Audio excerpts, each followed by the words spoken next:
Medium साईजचे मी 3 गाजरं घेतलेली आहेत आणि याची वरची अशी साल काढून घ्यायची आहे।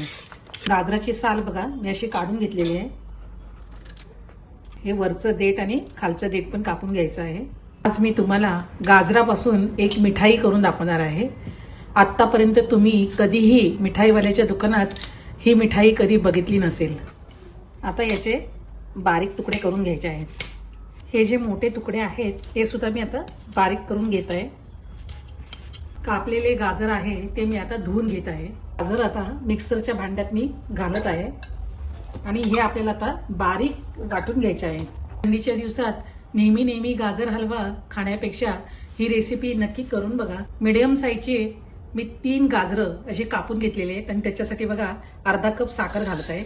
पाव कप मिल्क पावडर घातल्यामुळे त्याला क्रीमी टेक्स्चर येतं म्हणून मिल्क पावडर घालायचे आहे। जर मिल्क पावडर टाकल्यामुळे या रेसिपीला टेस्ट चांगली येते म्हणून घालायची आहे। आता गाजर वाटण्यासाठी इथे मी 1 कप दूध घेतलेले आहे आणि इथे आता मी अर्धा कप दूध घालून हे मिश्रण मी वाटून घेत आहे आणि जसं लागेल तसं मी दूध घालून वाटून घेणार आहे। तुमच्याकडे मिल्क पावडर नसेल तर तुम्ही खवा वापरा किंवा पनीर वापरा आणि जर तेही नसेल तर तुम्ही ते नाही टाकले तरी चालण्यासारखं आहे। टेस्ट चांगली येते म्हणून घालायची आहे। कढईमध्ये हे जे गाजराचं मिश्रण आहे वाटलेलं हे घालायचं आहे।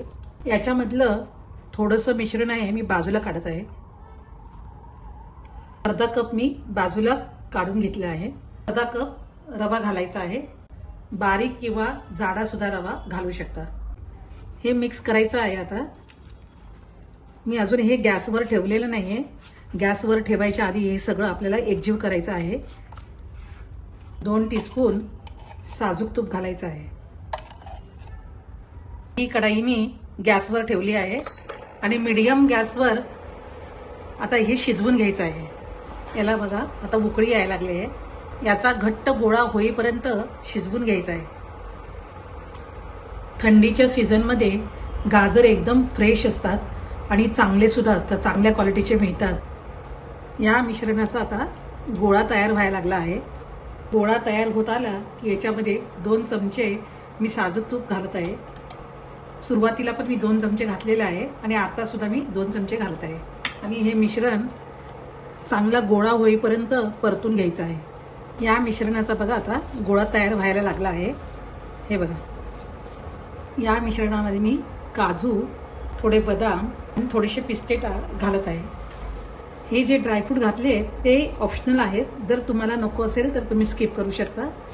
आता हा गोळा पूर्ण तयार झालेला आहे। आता हे मिश्रण प्लेटमध्ये काढत आहे। हे मिश्रण आता थंड करून घ्यायचं आहे। जरा असं पसरून ठेवायचं म्हणजे लवकर थंड होईल। मी कढई तापायला ठेवली आहे आणि त्याच्यामध्ये 1 लिटर एवढं मी दूध घालत आहे। दूध आता गरम करून घ्यायचं आहे। त्यामध्ये घालण्यासाठी इथे मी साधं थंड दूध आहे अर्धा कप घेतलेलं आहे। पाव कप मिल्क पावडर ही याच्यामध्ये मिक्स करून घ्यायची आहे।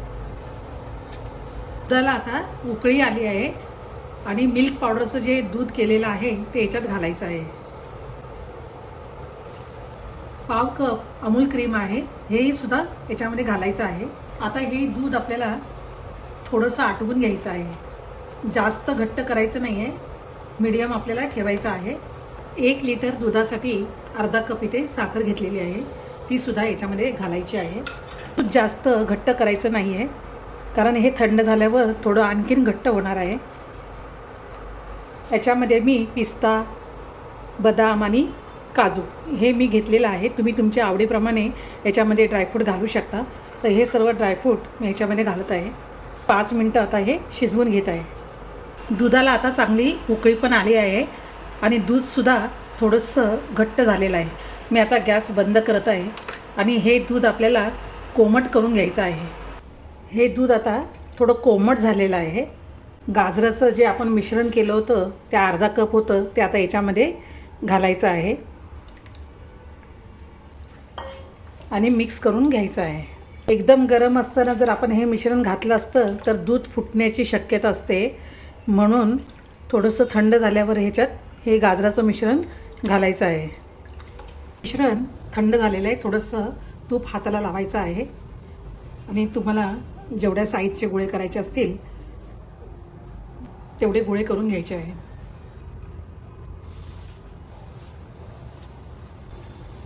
सर्व गोळे तयार करून घेतले आहेत. गॅसवर पातेल्यामध्ये मी पाणी गरम करायला ठेवलं आहे.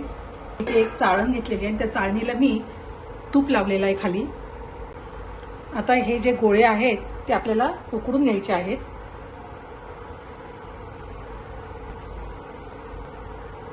हे गोळे मी 10 मिनिटं शिजवून घेणार आहे. वरती मी झाकण लावत आहे. आता मी गॅस बंद करत आहे आणि हे गोळे थंड करून घ्यायचे आहेत. एका बाउलमध्ये बासुंदी घ्यायची आहे आणि त्याच्यामध्ये हे जे गाजराची आपण रसमलाई केलेली आहे ती ठेवायची आहे.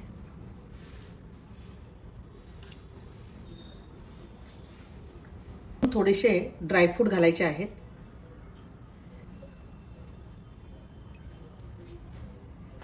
मी पिस्ता आणि बदामने सजवत आहे. थोड्याशा गुलाबाच्या पाकळ्या. तुम्ही सुद्धा अशा प्रकारे गाजराची रसमलाई करून बघा.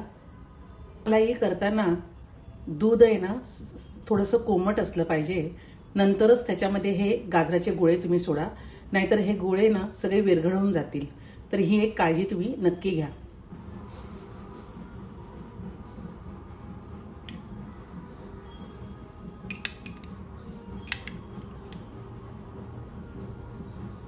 अशाच नवीन रेसिपी पाहण्यासाठी फॅमिली फ्लेवर्सला सबस्क्राईब करा, शेअर करा, लाईक करा. धन्यवाद.